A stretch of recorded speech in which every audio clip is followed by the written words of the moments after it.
last few days you started to read the information in a section review over humidity and condensation and evaporation, things like that. What we're going to do today is go through and look at those. The first thing you need to do is in your notebooks, I've got, I believe, 9 vocabulary words that we need to make sure that we know for sure and get those in. So what I've got is a presentation here, a PowerPoint. We're going to put it up here. It's not real dark because of the light, but you should be able to see it. And we're going to go through those words one at a time and make sure you understand each one of those. So copy it down as we go. First word, evaporation. Cooling process by which water is changed from the liquid form, which is water, to the gas form, which happens to be water vapor. Thinking about evaporation, we've talked about several possibilities or examples of evaporation when we talked about oceans, and we looked at principles of desalination. What was one principle that we used in desalination as far as evaporation goes? Somebody remember? Danny?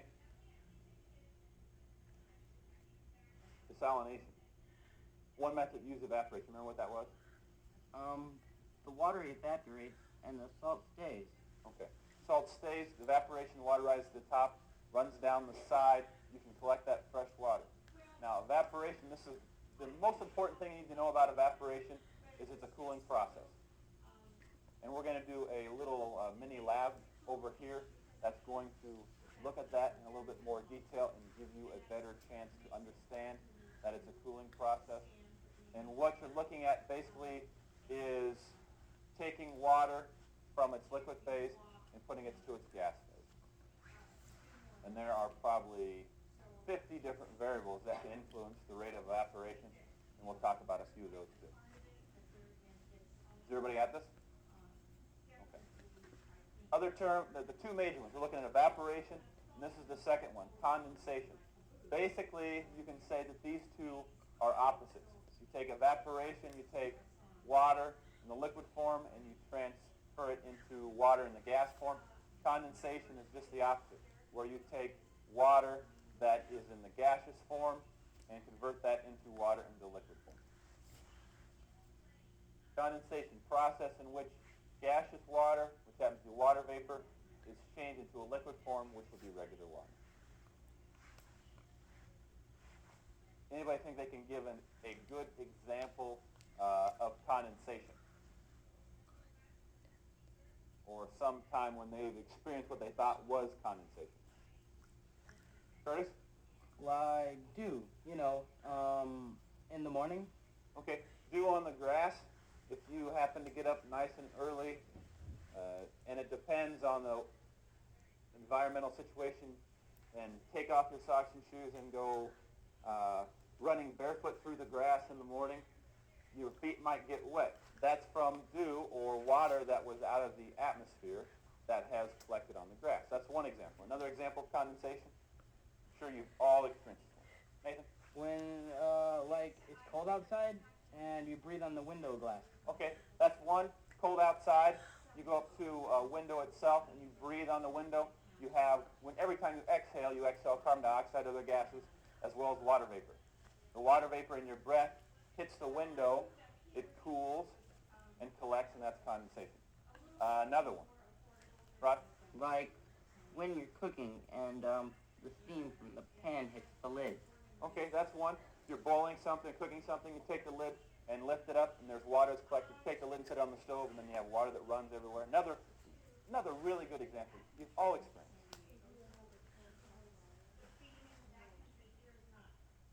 Hey, picture from the book. Exactly. You take a cold glass of water, take it out, set it on a table or whatever, especially in summertime, and you come back, and then there is moisture all around the outside of it. I did this, we'll do it here in just a little bit. One time I was talking about condensation with these 4th grade kids, and I told them, here's a glass, it's got water on the outside. I want you to tell me how this got here. We need to come up with how it is. And I said, you can only tell me, or you can only ask me questions that end in yes or no. And we sat there for 45 minutes, they asked me questions. Mr. Knorr, no. Yes. Mr. Knorr, no. And I said no. And when they finally came up with the reason why condensation takes place.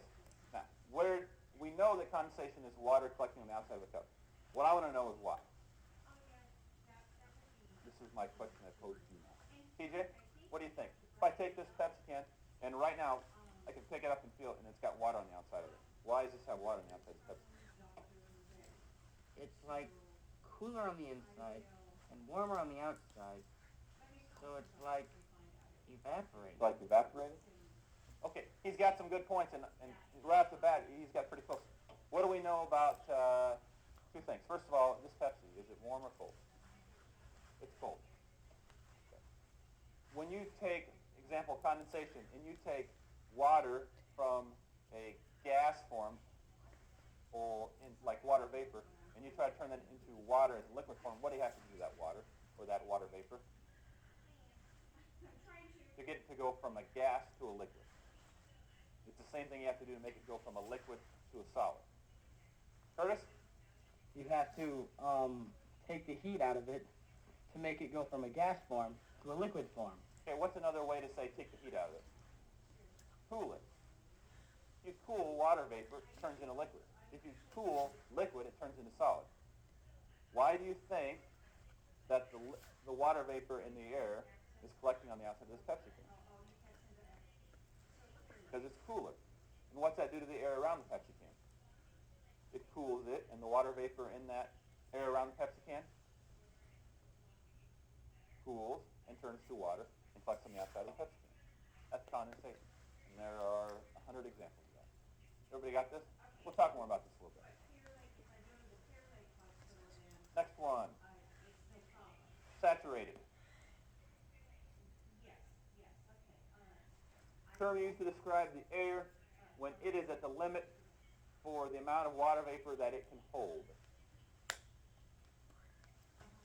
This one, you can use saturated to describe a great deal of things. The one we're looking at is the atmosphere.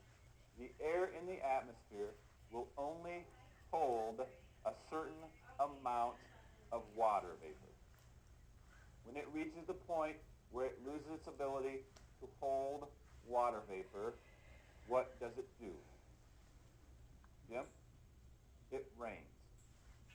Or you get a rapid temperature change, and suddenly a cloud can't hold as much water vapor as it could before, and then it rains.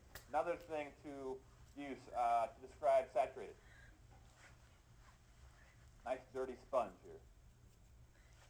Okay. Is this sponge saturated? Caleb? Why not? Because there's no water in it. Not much water. How could I saturate the sponge? Okay. Submerge it to a point where if I tried to mop up a spill or something with this, that it wouldn't pick anything else up. It's got all these nice little air pockets in here that trap the moisture or the water, and once it gets saturated, it can't hold anymore. And it gets to the point where it's saturated and holds it up, what will it probably do? It's going to drip. So it's only holding a certain amount of water, and eventually it's going to start giving some of that off. Other things you can describe as being saturated. A few days ago, or last week, the soccer fields were saturated. We had so much rain for an extended period of time that it couldn't hold any more water. If the ground gets to the point where it's saturated, what usually happens? Floods. The water can't go in the ground. It's got to run up on top, and usually run downhill. So like the video we watched last class period, talking about those canyons and things up in Colorado, and that tourist attraction over in England where they got 30 inches of rain in one day. Ground can't hold that stuff that quickly, gets saturated. So that's saturated. We're focusing on the amount of moisture that the atmosphere can hold. Next term. Term you're all familiar with, you've heard several times, I'm sure, humidity. Very simply put, water vapor in the atmosphere, or water vapor in the air. That's humidity. Is it humid today? Yes, it's very humid today. It's been raining off and on. We're probably going to get rain again today. So the humidity, or the water vapor in the air, is fairly high. What's one characteristic about humidity? What's humidity usually do? Flattens your hair. Okay. Those girls just hate it when their hair gets flat, don't they? Other things? You go outside, and would you rather be outside working in the yard on a day that's 90 degrees and very humid, or a day that's 90 degrees and not very humid? Okay. It's sticky, muggy, it's not very comfortable. You sweat usually a lot more easily on humid days because there's a lot more moisture. Next one. Term that you should see on the news or hear on a regular basis, relative humidity. The measure of the amount of water vapor actually in the air compared with the maximum amount that the air can hold at a certain temperature. Measure of the amount of water vapor actually in the air compared with the maximum that the air can hold at a certain temperature. Now, when you look at air, this is the property we need to discuss.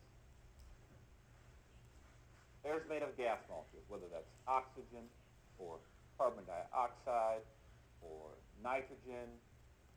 There are many gases you can put in there. What you have to know is about the particles in the air or the molecules in the air at different temperatures. Example is this. Doing dishes. What water usually works better to clean dishes with? Cold water or hot water? Why does hot water work better than cold water? What's happening to those water molecules in hot water versus cold water? It has to do with speed. What? They move faster. They're moving faster. So they're more active to get whatever you're trying to get off that plate or get it clean.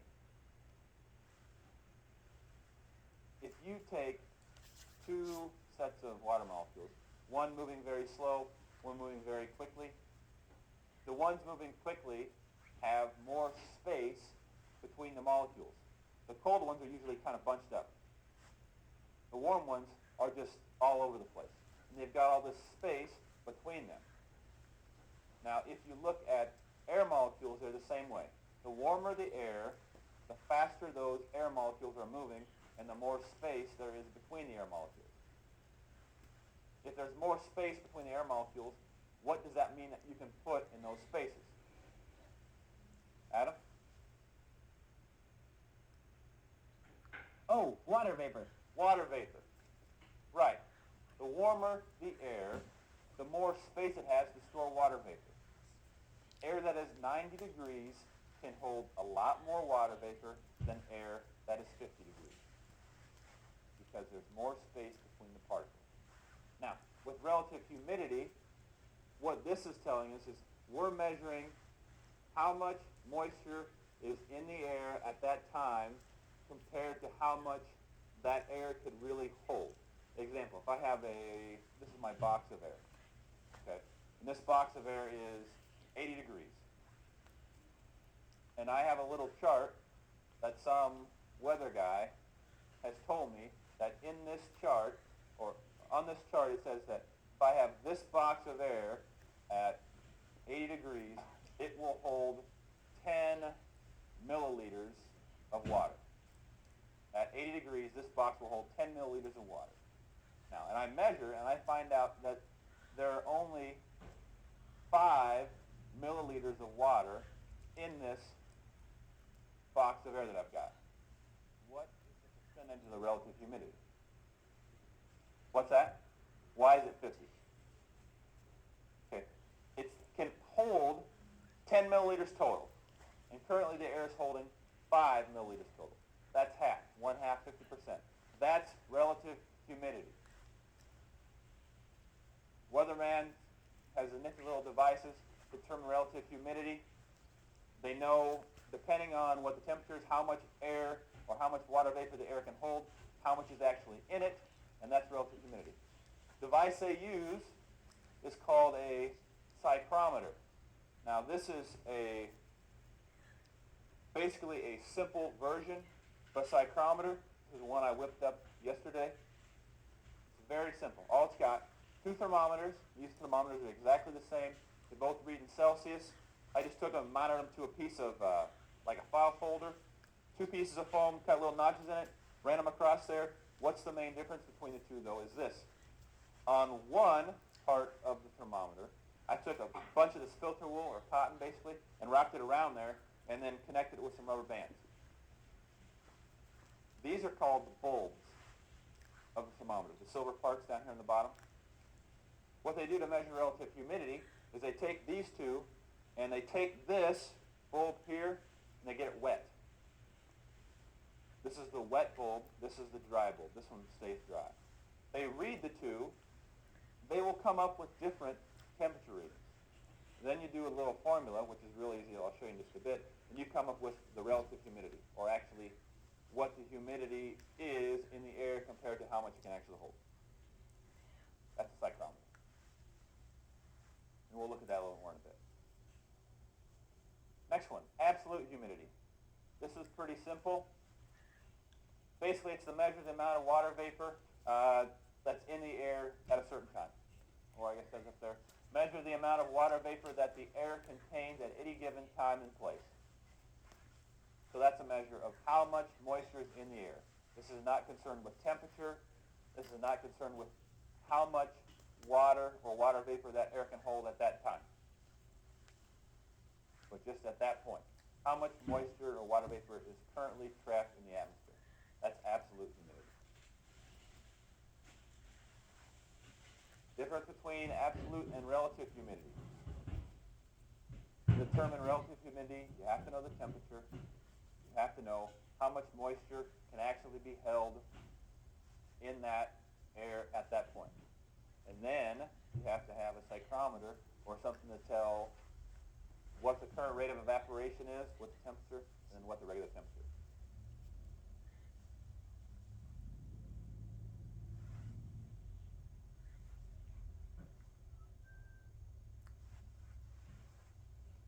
Got this? Questions so far that you have? No? We got just one or two more.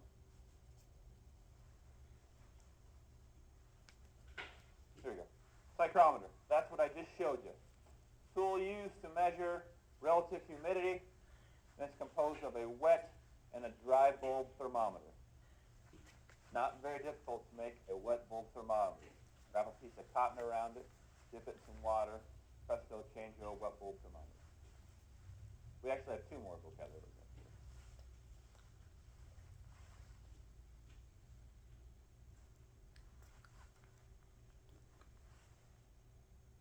Next one, dew point.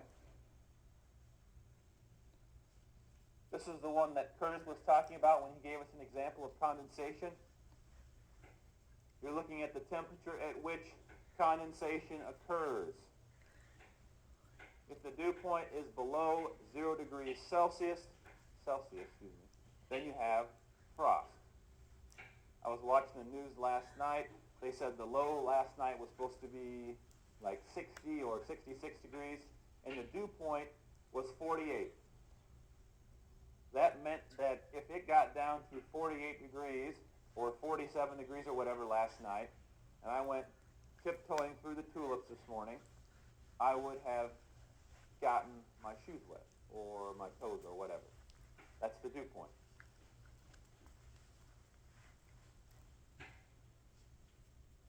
In Fahrenheit, what's the same thing as 0 degrees Celsius?